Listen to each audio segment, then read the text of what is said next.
Okay, good evening. We'll go ahead and get started so you guys all can get along with your rest of your day.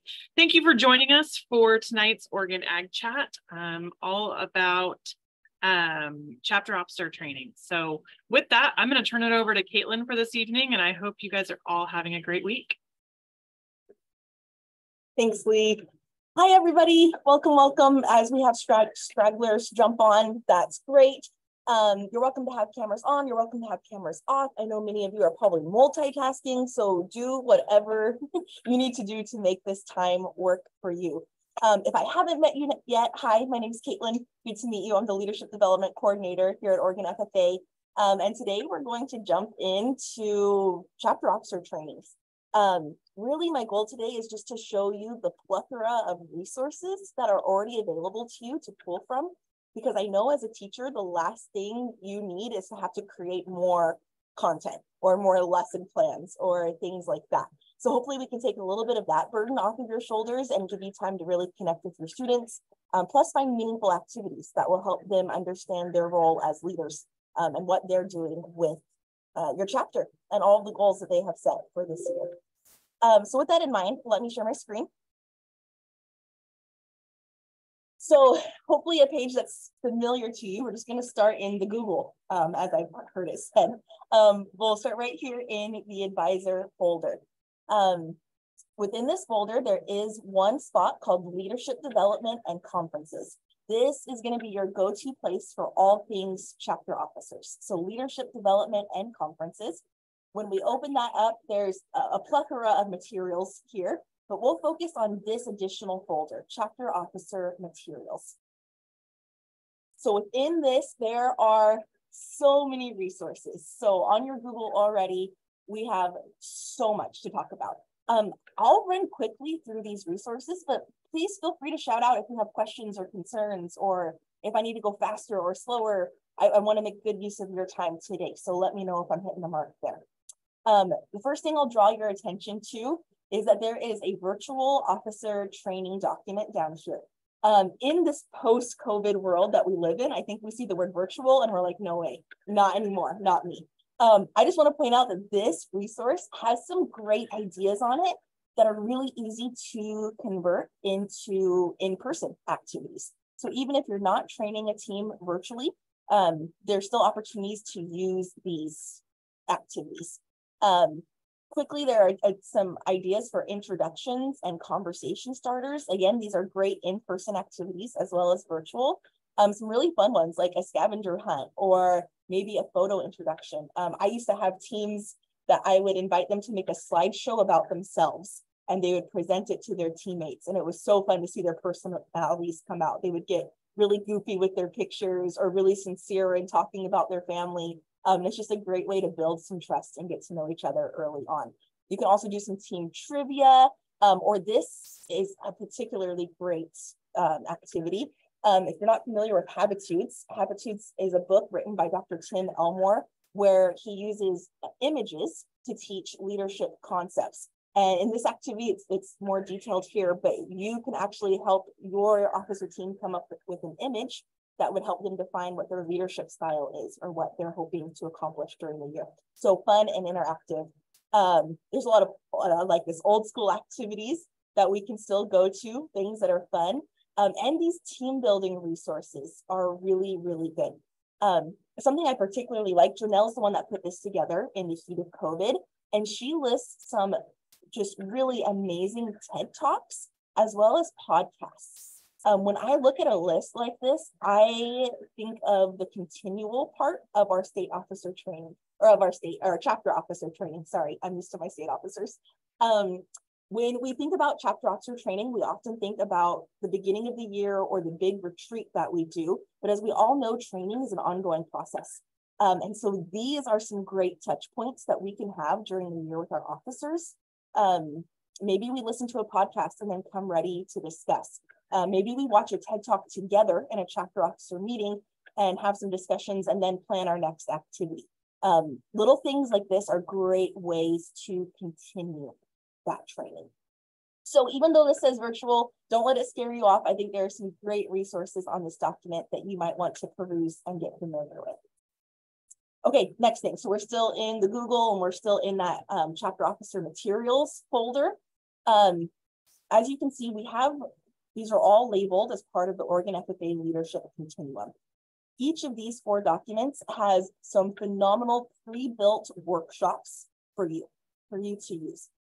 Reflection strategies are different ways to get people to share and to reflect on experiences that they've had. And then we have local experiences, 15 general experiences, and 25 officer experiences. All of these can be used at a chapter level for a plethora of things, but I'll direct our attention today to the 25 officer specific experiences. Again, these can be used for more than just training chapter officers, but it was really built with the intention of helping us level up our leadership on a chapter level. So as you can see, we have a table of contents here with kind of just a quick descriptor of what's happening in each of these workshops.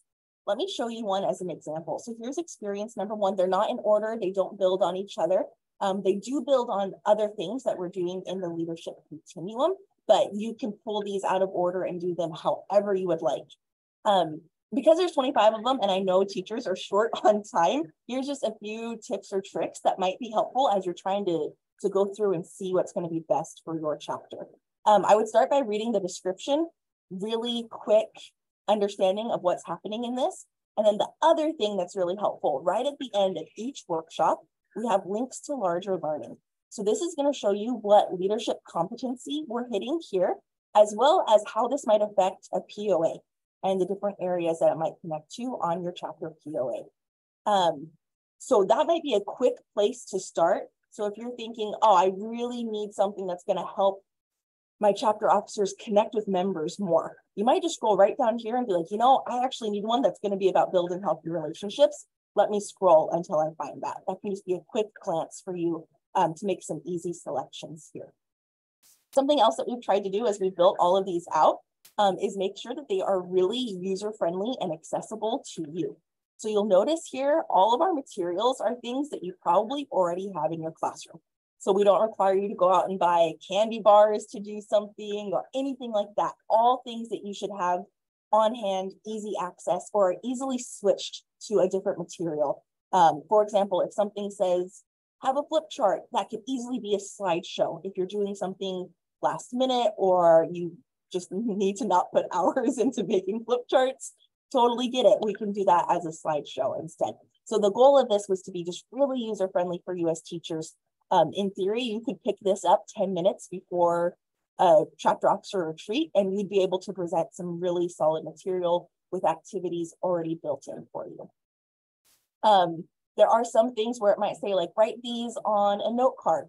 This is also a printable PDF, so you can always print something off and cut it into slices and hand it out instead of rewriting everything. Lots of workarounds to make sure that this is functional for you.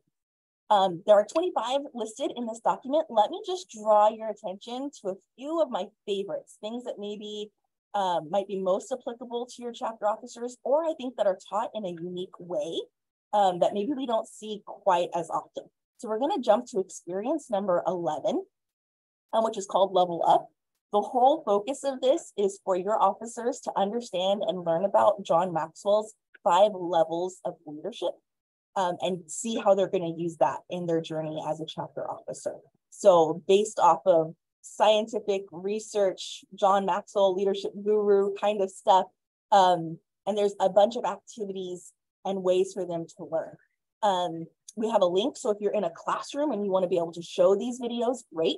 If you want this to be something that your officers can go do and watch on their own, we also included QR codes here. So you can print this page off, they can scan their QR code, and go watch videos as they need. So I think this is a really good one. This is unique. This is maybe not something that we talk about with every set of officers, but it can definitely help them level up their leadership potential.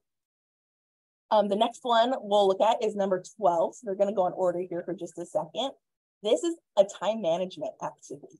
And I think we all know chapter officers, high schoolers, us, everybody in general, probably needs help with time management. So there are some fun activities listed here that I think could be really, really helpful. Additionally, chapter officers will learn about this quadrant from the 7 habits of highly effective people that will help them understand if something is both urgent and important and therefore should be done first, or if it is not urgent and not important and therefore should be done last. So a really good time management technique right here, which is awesome to see. And again, we have these links to learning. So this is going to be a lead with character moment, as well as growing leaders. It'd be really cool to see those POAs come in. Next, let's look at number 14. 13 is great too. I'm not skipping it because it stinks. I'm just trying to give you the highlight reel. This is called My Circle of Influence. And this is all about understanding who you influence and how you can be a positive influence. Obviously, something that's really good for chapter officers to understand. Again, in terms of materials, paper and tape. Really simple, really, really easy. There are some activities listed. There's also some question lists listed that you might discuss that's going to help them understand the positive influence that they can have as a leader over the course of their year of service. Leading with character, growing leaders, building communities, checking a lot of good boxes with activities like this. The last one I'll show is 15, which is leaving a legacy. All about long-term goals. And the thing I find particularly unique about this, what do we do when we're not that self-motivated? What do we do when we hit that stage on our officer year where people are having to nudge us and we're maybe not getting things done to the level? Senioritis, right? Even though that happens to sophomores sometimes, that senioritis idea. So there are some really cool techniques, ideas, activities listed here. Also in each workshop, we have what are called optional enhancements. So if you want to level up the workshop and not keep it super simple or basic, these are just some ideas of what you could do for it to take a little bit longer or dig a little bit deeper or make it a little bit more meaningful. And we always try to list numerous ideas there for you so you can make this activity whatever your students need it to be. So great options here. There's 25 listed here. And again, you could use local experiences and general experiences if there's something that you feel connects really well to your officer team. Those are free to use as well. Okay, are we doing good? Seeing some nods. Okay, awesome. So we're still in the Google. We're still in our main folder here. And we've just covered some of the few things that we have listed down here. Again, there's so much more that we could dig into, but just a high level overview. The next thing I will take us to is this Empower folder. This will probably be particularly helpful if you are at a newer chapter or a chapter where you're feeling like you need to make some changes in terms of what your officers do and what it looks like, and maybe even the process behind it. So this is a handbook or a manual, a teacher's guide. I'll use the language that's written on the book. This is a teacher's guide that can be really, really helpful as you're trying to make some changes or make adjustments to your program. So you can see chapter 1 is all about the selection of officers. This might have some good ideas if there are things that you're wanting to change or level up. Setting the stage is a lot about retreats, having that initial contact with your officers to make sure that their year starts on the right foot. And there's a ton of ideas listed here, even things like meals or what you can do for like fun activities for like rec time if you go on a retreat.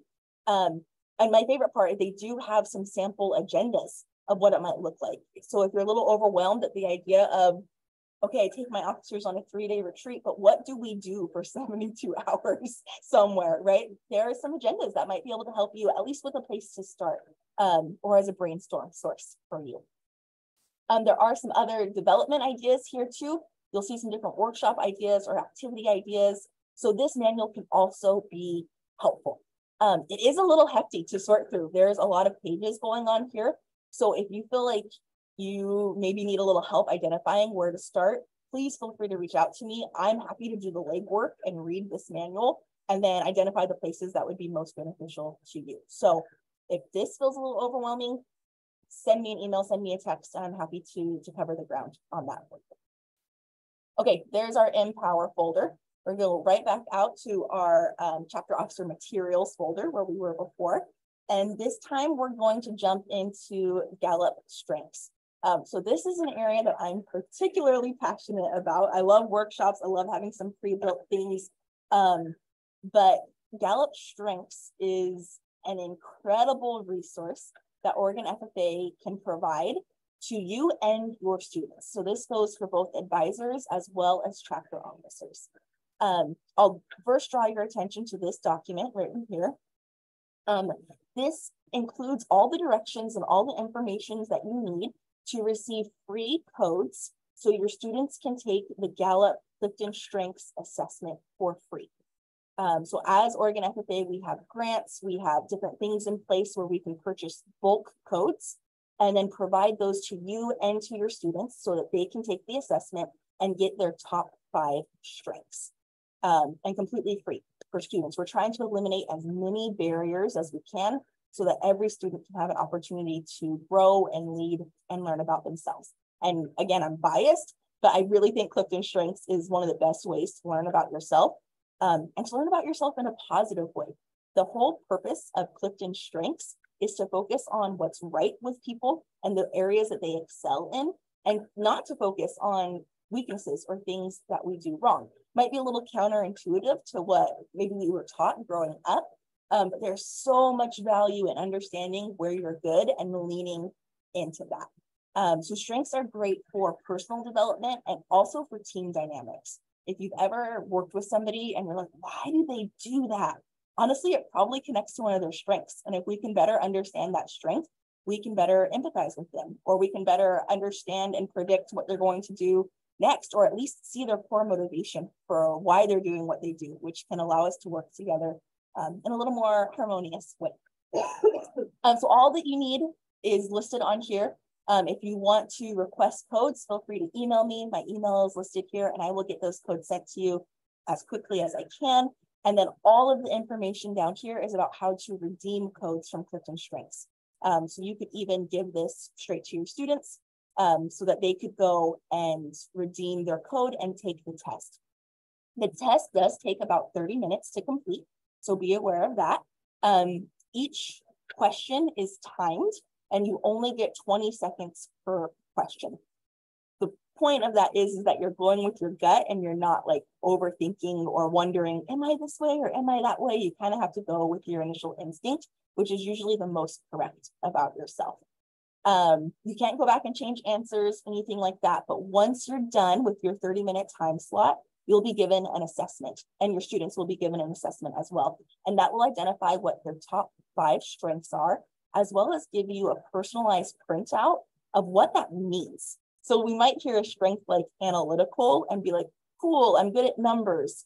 That might not 100% be the case. Analytical might be more about strategy, or it might be more about reading people in different situations. And that printout will help identify what analytical really means to you, since it's one of your top strengths. So this is a great resource. Email me. We would love to get strengths rolling throughout the whole state of Oregon because it is such an asset. And to put it in perspective, a code generally costs about $20. So this is a great asset to students. If students or yourselves have already taken the assessment, we ask that you don't take it again, not just because we don't want to use codes or spend money in that way, but because Gallup actually requests that people don't take it super often, because your strengths are your strengths. And so if you're taking it again and again, you're probably hoping or looking for different results. And that's not the point. The point is to accept what you're innately good at, where your innate talents lie, and then lean into them to become strengths and to own them a little bit more. So all the info you need is right here on this doc. Additionally, there are some more strengths resources. So one of the reasons that I am so passionate about strengths is because I am a Gallup certified strengths coach. So I went through the big long training, I took the tests, I did my hours of coaching to become certified. And so I've seen the difference that this can make. And there's a lot of power behind it. So with that in mind, I'm trying to take some of those things that I learned in the training and make them accessible for teachers. So a few documents that I have here, and I'll just explain the activities briefly. This is what we call a theme map. You could give one of these to each of your students, easy printout, and then have them go through what was provided after their assessment and say, what are some words that describe me? So if my theme, let's take the theme of achiever, that is one that I have. It's actually my number one, and it always has been and always will be. Some words that describe me might be hardworking, or checklist oriented, or goal oriented, or I like a need to succeed. Those might be some words that describe me. The value I bring is a lot of stamina to long projects. I love seeing things through and being able to check it off the list. I'm very organized, and that can be helpful in a team setting. The needs I have, I need clear direction. I need to know what the priorities are and where to spend my time. And then I also need freedom to succeed on my own terms and to know what that looks like based on my definition. My motivations are likes and dislikes. I don't like people who aren't motivated. I really struggle with that. But I like organizational tools. So Post-it notes or checklists, or I mean, like Staples is like my place when I'm stressed. I just go look at office supplies because it makes me feel better, right? So those are things that I like. Those are motivations that I have. So this is an easy activity that you could do with a team to start getting to know each other in a more personal, strengths-based way. Nothing on here is super duper personal, although it could get deep if your team wants to go deep, which is totally appropriate. So there's one activity, theme map activity. Once everybody has their strengths, they could fill this out quick and simple. Another activity that I have in here is called love, frustrate, or appreciate. This is an activity that might be best once your team knows each other a little bit better. So this might not be the best day one activity, but each individual would fill out these two boxes first. So a theme that I love. So for me, I would say I love my ideation theme. I love the fact that ideation is one of my top strengths. And let me tell you why, and I would list it out. And then a theme that is frustrating. So I struggle with the fact that I have command as my number 3. Command can be really frustrating to me for a variety of reasons, and I might list those out. Then I would go partner up with somebody on my team, and I would share my theme that I love and my theme that I find frustrating, and my partner would share theirs as well. As they're sharing, I would write down what I'm appreciating about my partner's theme. Like, wow, I really appreciate the fact that you see more than one avenue when we proceed. You have that strategic theme, and that's really powerful. Or, oh, I love significance. I love that you always want to make a positive impact on the world and be known for that. That's a pretty cool theme. So as we're going, we're not only learning about each other, but we're also doing some applause. We're also being each other's hype men a little bit and saying, here are things that I appreciate about one another. So those are 2 simple, easy activities that could be done with the team. And all it requires is that you print out the papers and that everybody has taken the test or the assessment at some point. Here is another resource. Now, this is a Gallup official resource, and we'll just briefly go over it. But this will provide various activities for you, some descriptions. It's kind of a facilitator handbook, if you will. And so it'll include some different ideas and activities, as well as some sheets that you could fill out. I have some of these that look a little better, and I'm working on getting those uploaded into the drive so that you can just have more options with how you want to pursue that. But this is a great resource to learn and understand about other people's themes and what strengths they have and what they're experiencing. Additionally, this is not in the folder, but just along the lines of strengths as a whole. Because I am a certified coach, I would love, love, love, love, love to work with you or with your students. And there's so many levels to that. It can look like whatever you need. If you're like, Catelyn, come in and do a Zoom training with my chapter officer team, great, let's put it on the calendar. If you're like, Catelyn, I don't understand my strengths, how am I supposed to help somebody else understand theirs? Beautiful, let's do a one-on-one coaching session. I would love to meet with you and chat about your strengths and help you feel good about them. It might be something like, hey, I'm familiar with strengths, but I need more ideas for how to present this to students. Great, let's chat. I can help you come up with a plan, anything of that nature. So there's a lot of avenues here, but use me. I have such a strong desire to share what I've learned. And I think this can be a huge benefit to Oregon FFA as a whole. So feel free to reach out to me via email or text. And I would be happy to work with you or with your students and provide any coaching or support that I can in terms of strengths. Okay, that was a lot of resources. That was a ton of me talking. Let me stop sharing my screen for a second just so I can see everybody. Questions or concerns? Did I zoom through that too quickly? How can I help? What do you need from me? It was good, Erin. Thank you. Appreciate that.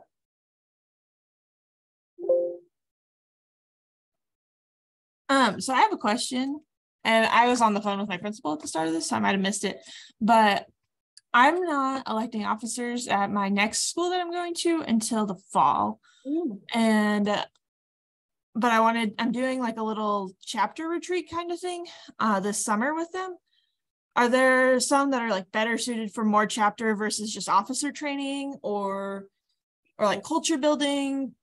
Yeah. Oh, great questions. Okay, let me go back to my screen share so I can show this. And then Heather, let me know if I'm actually addressing your concern. Once I get done saying this, let me make sure that I'm in the right spot.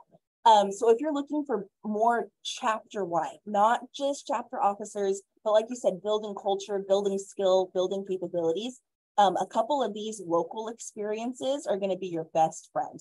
So I would say the local experiences and the 15 general experiences.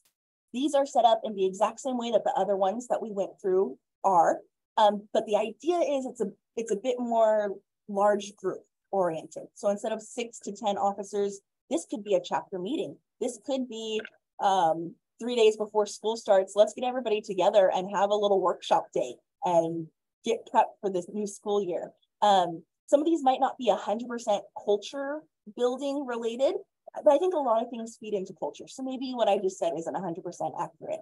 But yeah, I think this and as the local experiences, which again is set up in the same way, will be really good places to start looking.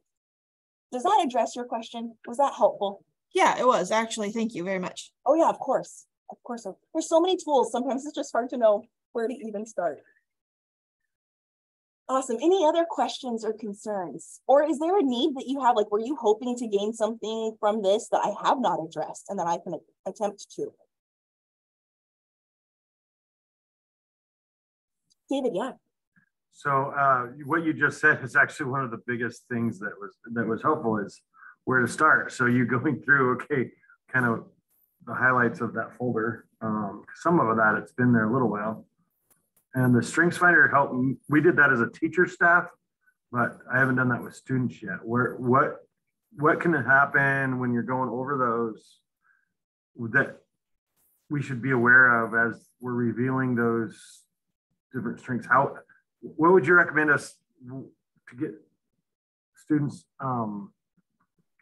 working together as a team? Because the loud kid wants to talk over the quiet kid. I mean, or the type A versus the type B, or the introvert versus the extrovert. A lot of times it's hard to get them to, focus on the other. I don't know. You know what I'm saying? Yeah.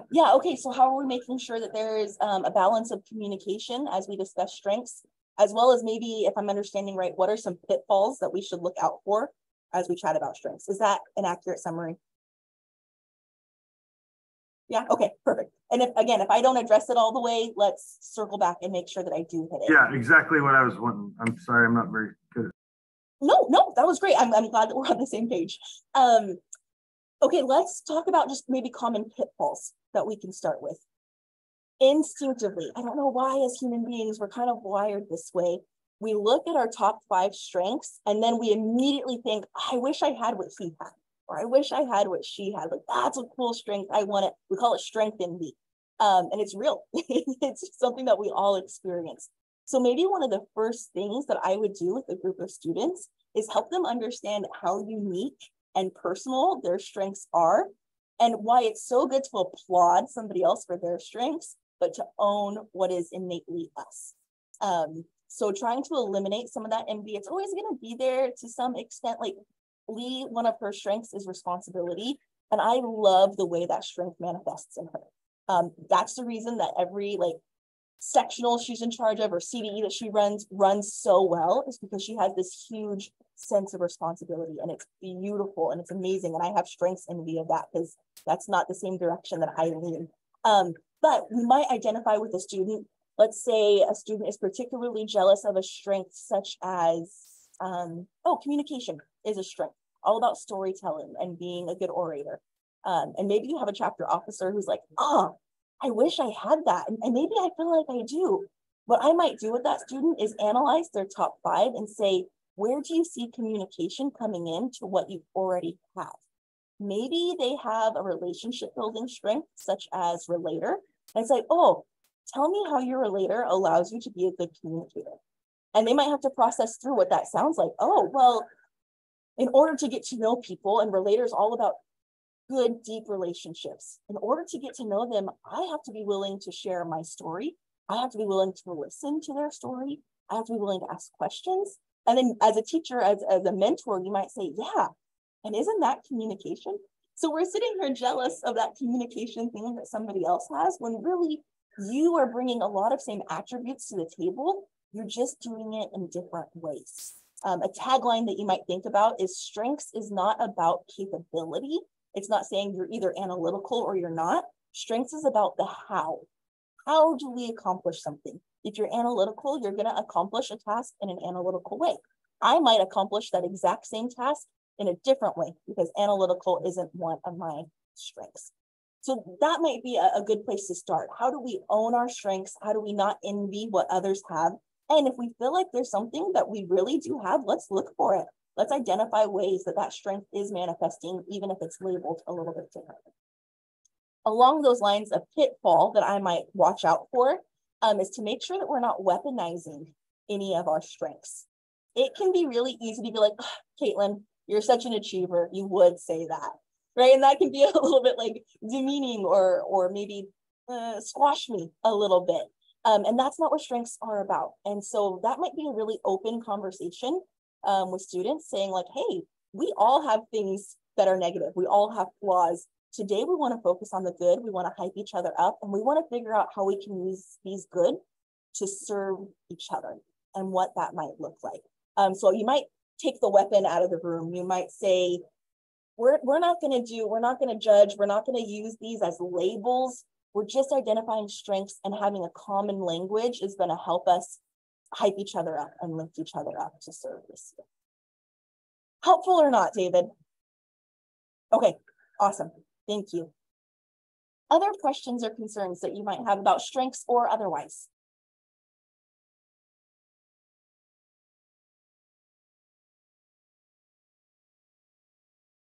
Okay, awesome. Well, if you think of anything, feel free to email me, Catelyn@OregonFFA.com. Or you're also welcome to text me or whatever. My phone number's everywhere. You can find me. Oh yeah, David, please. So to get the Clifton codes, is it like, should we just email it now if we need them, or? You're more than welcome to. If you email them now, I will try to get them out to you before I head home today so that you could get them quick. But how long are those codes good for? Like, because I don't plan on having my students doing anything with those until June. Oh yeah, great. Okay, so do whatever is easiest for you. If that's emailing me now, great. Those codes will not expire. Oh, okay. So you have a lifetime on them. They're only no longer valid after we've used them. So, oh, I'm sorry, please. I might have had some from last year. There, a couple kids might not have done theirs last year, so I wonder if I still have that. I'll look. Yeah, so if you have a couple that you can check on, that's great. And if not, we can send you more for sure. But yeah, there's no expiration on that. So if it's easier for you to send me an email now while you're thinking about it, beautiful. I can get that right back to you. Or if you'd rather wait till June, that's appropriate as well. Thanks. Yeah, great questions. Awesome. Anybody else? No pressure, just an opportunity. So when you're doing an officer training, and maybe this could go to anybody else out there, do you feel like it's better to have a couple people kind of plan the retreat so that a lot of it's kind of a surprise and they know the location, stuff like that for safety when it comes to the parents, but like not the details of the agenda? Or do you think it's better to have kind of the conversation setting up the agenda as a team? Great question. I'd love to open that up to the group. Is anybody willing to share thoughts on whether or not students should be heavily involved in the planning process, or if that should be a bit more of a surprise for them? I think that's kind of your preference, I suppose. I prefer to have it all planned out so that it is like when I go to like a strategic planning meeting, there's expectations that I have as a board member, certainly, but it is laid out about what our job is to accomplish. And I just want to make it as professional as I can for kids so that when they walk in, it's set and ready. My preference. So getting it set and ready ahead of time, 100% agree with you on that. But do you do that planning with the team, or do you have like Aaron? Aaron's the one who sets that up, and the kids walk in for the retreat, and you have everything, or maybe you and the president, or you and an advisory committee member, or have it all set when they show up. There's probably depends on the experience of my team. This coming year, I have a really inexperienced team, so I'm doing it all. In years past, I've had 1 or 2 kids help me with certain or particular things, or I directed them to lead certain things, but you know, you know how that works. So it's not and I feel like that's the right answer. Is it's not a one size fits all type answer anyway. Right. So I was just gonna echo that. I was thinking, you know, like based on your experience, like how experienced your officers are they pretty novice, or can you put them in charge of something? I think that something that I've done is I give them like a meal to plan, and they partner up with a partner, and they plan that meal together, and then we stop at the grocery store and they go shopping for that meal. And then they also are in charge of, like, my vice president and my president will be in charge of planning like an icebreaker activity together. That will be like the first icebreaker that we do, or the first icebreaker that we do on Saturday morning or something, so that they have some practice just working together and planning some sort of event together. But then typically those are also my more experienced officers that have just a little bit more leadership skills under their belt. So.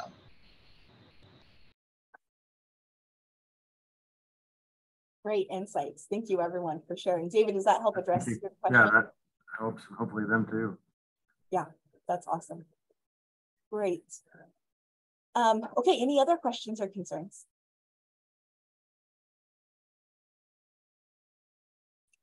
Awesome.